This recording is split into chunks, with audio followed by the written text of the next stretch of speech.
On August the 30th, 2004, while standing on a hill above the town of Paint Lick, at the site where Fort Paint Lick was supposed to have once stood, I noticed this strange metal object buried in the ground.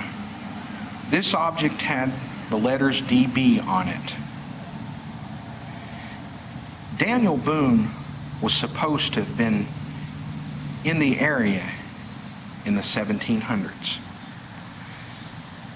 I thought maybe this was a survey plate that belonged to Daniel Boone, or maybe it had been on a wooden box or something that he owned, or maybe something else. It may have never even belonged to Daniel Boone. This is just a speculation. Then I published this article in the magazine Paint Lick Reflections in autumn of 2005. The article was entitled "The Mysterious Letters."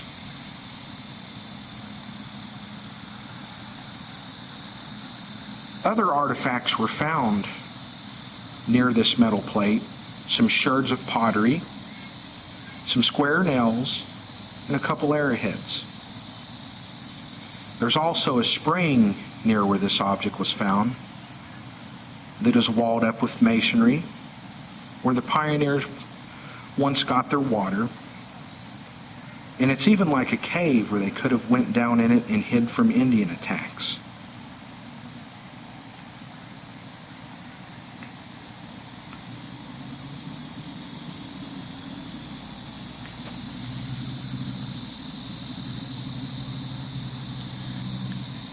The story goes like this. On Sunday afternoon, around 5 o'clock, on 30 August 2004, I was in Garrett County standing on Bill Ramsey's farm with his permission, where Fort Paint Lick might once have stood, in an area where erosion and trampling cattle had worn away the soil. An old piece of rusty metal half buried in the ground caught my eye. I knelt down and pulled out the square metal object by hand. At first, I didn't think much about it until I turned it over and noticed that it had some kind of big letters on it, but I could not make out what they were because the object was covered with dirt. Then I found several very old-looking square nails and pottery shards from earlier white inhabitants half buried in the ground near the first object. In a newly plowed tobacco field nearby, I also found 3 arrowheads. Later that night, while at home, I cleaned the first object I had found and was amazed at what I saw. It had what appeared to be the letters DB on it, much like the old scrolled lettering style that you see on objects from the Revolutionary War period. I then began to wonder if this object could have been associated with Fort Paint Lick.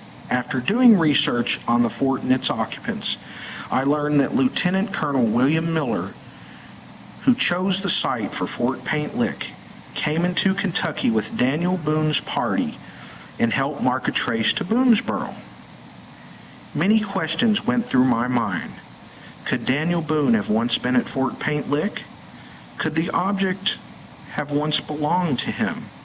Is it possible that the letters DB on the piece of metal represent Daniel Boone's initials?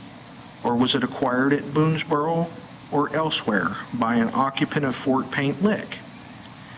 I guess we will never know for sure if this object once belonged to the famous Kentucky frontiersman or if it has a different origin.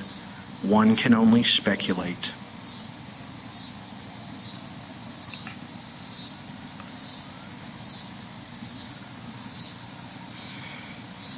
And that's the story that I wrote that tells about this find.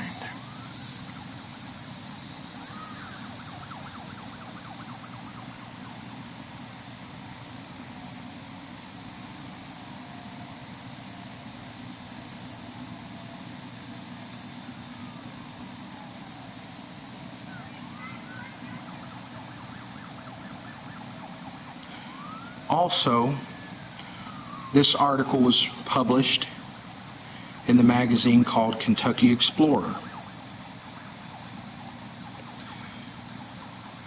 In February of 2007.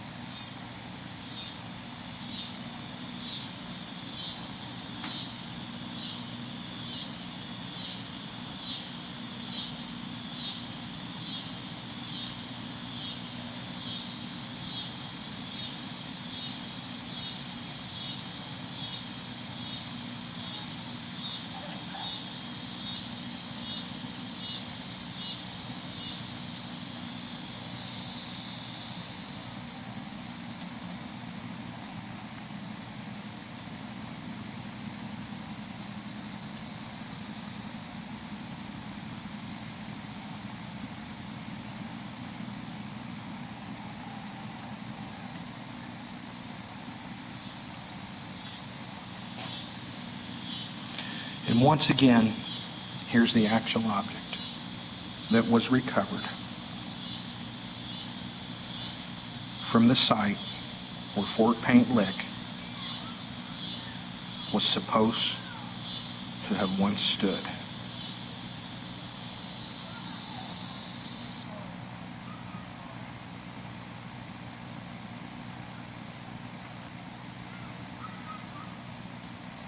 I am the Kentucky Cave Creeper.